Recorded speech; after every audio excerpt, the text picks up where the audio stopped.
Coming up today, a draft copy shows Japanese Prime Minister Shinzo Abe will not repeat previous apologies for Japan's wartime atrocities in his upcoming statement, marking the 70th anniversary of the end of World War II. South Korea and members of ASEAN adopt statements listing North Korea as a threat. They also urge the regime to return to international talks on its denuclearization. Plus, South Korea wins their first East Asian Cup football title in 7 years, going unbeaten in all 3 of their games. Stay tuned for these stories and more.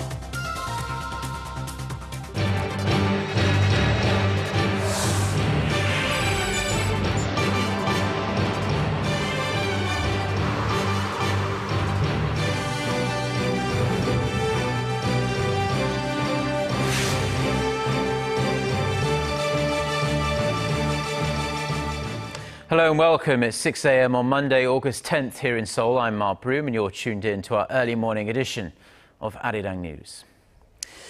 We start with Japanese Prime Minister's move, Shinzo Abe's move, that will certainly anger Korea, China and other former victims of Japanese aggression. Abe has reportedly failed to include any sort of apology in his draft statement commemorating the 70th anniversary of the end of World War II. The statement is slated to be issued on Friday. Kim Jongun starts us off. Japanese Prime Minister Shinzo Abe has shared a draft of his upcoming statement, marking the 70th anniversary of Japan's defeat in World War II. But there are no signs of an apology. According to Japanese daily Asahi Shimbun, the draft includes the word remorse for the war, but does not include the word apology. Abe reportedly showed the draft to the ruling Liberal Democratic Party and junior coalition partner Komeito on Friday. He reportedly said that he would inherit as a whole the statements issued by former Prime Minister Tomichi Murayama and Junichiro Koizumi to mark the 50th and 60th anniversaries of the end of the war. The Komeito Party reportedly requested a revision to the draft, emphasizing the need for an apology for Japan's colonial rule during the war. The newspaper added that Abe responded by acknowledging he had heard their opinions. The report mentioned that a final draft of the statement is expected after a meeting of Abe and his cabinet sometime this week. The Korean government has urged Tokyo on numerous occasions to carry on the statements drawn up by Murayama and former Japanese Chief Cabinet Secretary Yoi Kono, both of which included a clear apology to the victims of Japan's sexual slavery program before and during World War II. Abe's statement is expected this week on August 14th. The day before the 70th anniversary of Japan's defeat in World War II. Kim Jongun, Arirang News. Now, with Japanese Prime Minister Shinzo Abe showing extreme reluctance to issue an apology for Japan's wartime atrocities, one of his predecessors has criticized the move, saying it will erode neighboring countries' trust in Japan. Former Prime Minister Tomichi Murayama made the statement in an interview with Tokyo-based Kyodo news agency on Sunday, reiterating that Japan should make an apology as a matter of course, since it's a historical fact the country committed acts of aggression during World War II. He said Japan needs to regain trust from other Asian countries, adding that his statement in 1995 played an important role in solving historical issues and improving relations with China and Korea. Now, Murayama pointed out that Japan feels it has been victimized since the war, but does not have a feeling of responsibility for its grave wrongdoings. The mayor of the Japanese city of Nagasaki has urged the government to engage in careful and sincere deliberations on a series of security bills currently moving through Parliament. In an address at the 70th anniversary of the US bombing of the city, Mayor Tomihisa Daoe said the peaceful path Japan has pursued in the past 70 years should never be changed. If the new bills are made into law, Japan would be allowed to engage in armed conflicts overseas for the first time in 70 years since the end of World War II. Japanese experts view the security legislation pushed by the Shinzo Abe administration as unconstitutional. Hiroshima and Nagasaki were the only cities in the world, and still are, to be devastated by an atomic bomb. A US conservative weekly magazine has criticized the Japanese government for its continued distortion of history and ambivalent behavior on key issues such as Korea's easternmost Dokdo Island and wartime sexual slavery and forced labor. In an article posted on the internet prior to being published in a hard copy next week, the Weekly Standard says Japan's claims to Dokdo Island are plainly illegitimate.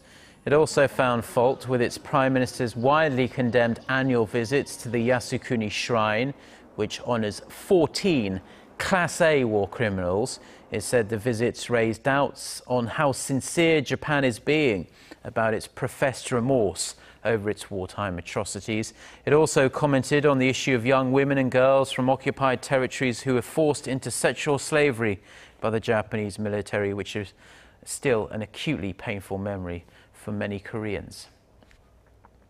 Korea and the United States have denied a Japanese media report that said the US asked President Park Geun-hye not to attend a ceremony in China next month celebrating Japan's defeat in World War II.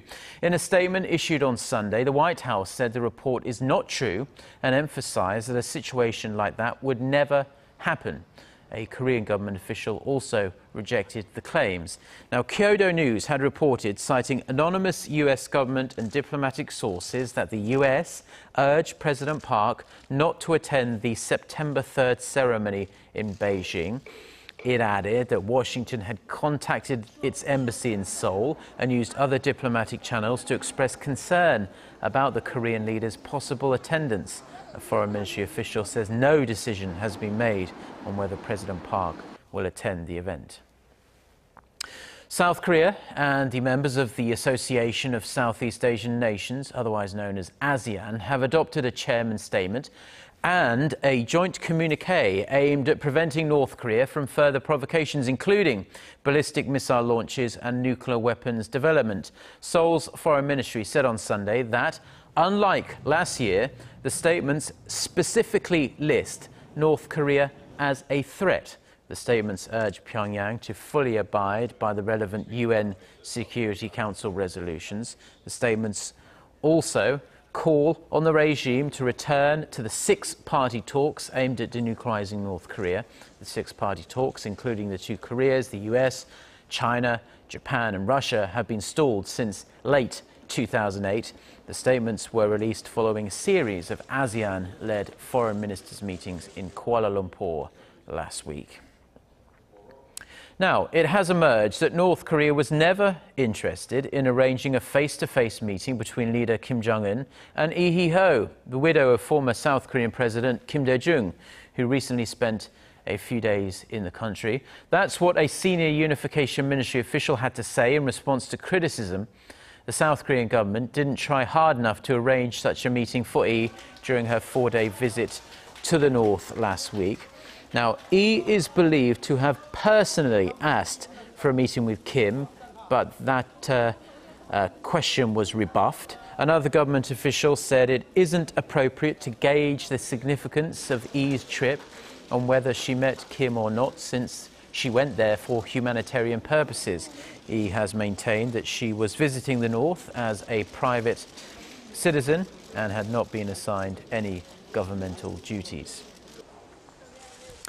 Now, in sports news, South Korea have won their first East Asian Cup football title in 7 years. A 0-0 draw against North Korea in the Chinese city of Wuhan on Sunday was enough for South Korea to come out on top in the four-nation competition. It was a nervous wait, though, as China could have won it later in the day with a victory over Japan, but the host nation could only manage a 1-1 draw. Now, this is South Korea's third East Asian Cup title and first since 2008. South Korean midfielder Jang Hyung-soo was named player of the tournament. You can see him collecting his trophy there. The national team are back in action next month with a pair of World Cup qualifiers.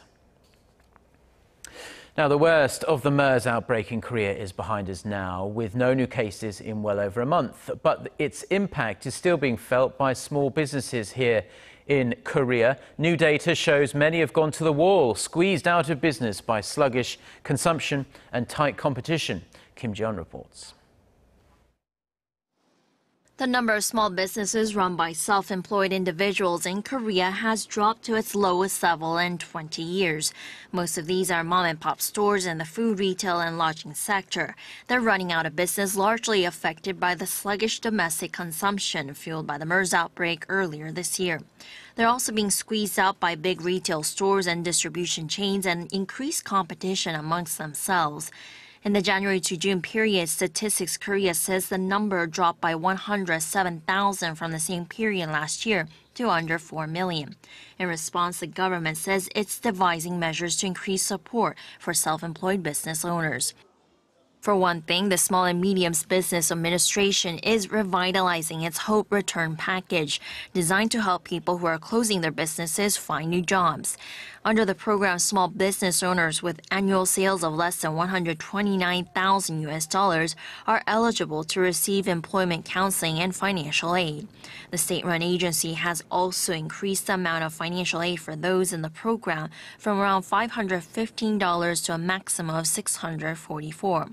The measure was devised to accommodate 10,000 applicants, but fewer than 520 people applied during the January to June period. Kim Jongun, Arirang News. Korea's main opposition, New Politics Alliance for Democracy, has introduced a bill aimed at reforming the ownership structure of the country's family-run conglomerates amid a public backlash over an escalating family feud for control of Lotte Group. The bill, a revision to the country's fair trade law and nicknamed the Lotte Law, bans intra-company shareholding among the company's overseas units. The MPAD, the ruling Saenuri party, and the government have all expressed a desire for such reforms. The country's existing fair trade law bans new cross-shareholding arrangements, but not existing ones. So a revision that would compel the conglomerates to reduce their existing cross-shareholding arrangements was deemed necessary. Korea will launch an underwater survey of the sunken Sewol ferry as it prepares to create a plan for salvaging the vessel. The Ministry of Oceans and Fisheries says the one-week process will begin on August 23rd. Professional divers will work in tandem with engineers controlling unmanned underwater vehicles. Now, last week, the government signed a $73 million deal with a consortium led by China's state-run Shanghai Salvage to raise the ferry. They aim to complete the salvaging process by next July. The Korean public's trust in the government has risen, but it is still low when compared with most developed countries. According to the OECD's Government at a Glance report for this year, only 34% of Koreans surveyed said they trust the government, putting Korea at 26th among 41 nations in that category. This indicates Korea needs to do more to address breaches of integrity by public officials and help win back citizens' trust. The average level of trust in government among OECD member countries was 41.8% in 2014. That is down quite sharply from 45.2% in 2007, this according to Gallup World Poll data. On the bright side, Korea led the way in accessibility of government data for public use. Now, it's mid-August, and that means it's summer vacation season here in Korea, and it also means it's time to get away from work and leave all your cares behind. But if you still haven't decided on a place to go, there is a forested park on Korea's southern Jeju Island where you could find some peace of mind that you so desperately need. Our Won Ji-yeon tells us more. A forest full of deciduous trees. It's the Katawa Forest, located on the mid-slopes of Hallasan Mountain on Jeju Island. This forest was naturally formed on volcanic rocks when the lava from Hallasan cooled off hundreds of years ago. Now, about 10% of the unique forest has been transformed into a recreation park thanks to a project by the Jeju Free International City Development Center. It took the team 6 years to build winding trails and rest areas in the forest so that visitors can closely experience its natural wonders. Here in Jeju, most of the trees in the area are called thorn trees. Kotjawal is also unique in that it's the only place in the world where tropical and polar plants coexist. Its well-preserved ecosystem is also a sanctuary for wild animals. I just saw a roe deer at a very close range. I was also able to hear many bird calls that I've never heard before. I definitely felt rejuvenated here. The park has 5 different walking trails, which add up to about 6.5 kilometers altogether. There's also an eco-learning center near the park to remind visitors about the true value of 곶자왈. In addition to providing natural oxygen for Jeju residents, we hope that the 곶자왈 Park will become a place of healing for visitors. 원지현, Arirang News.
Well, those are the stories we've been following on this Monday morning here in Seoul. For more of the latest, don't forget to check out our website, arirang.com/news, and it's also worth checking out our smartphone application. Just search for Arirang TV. Have a great day. Goodbye.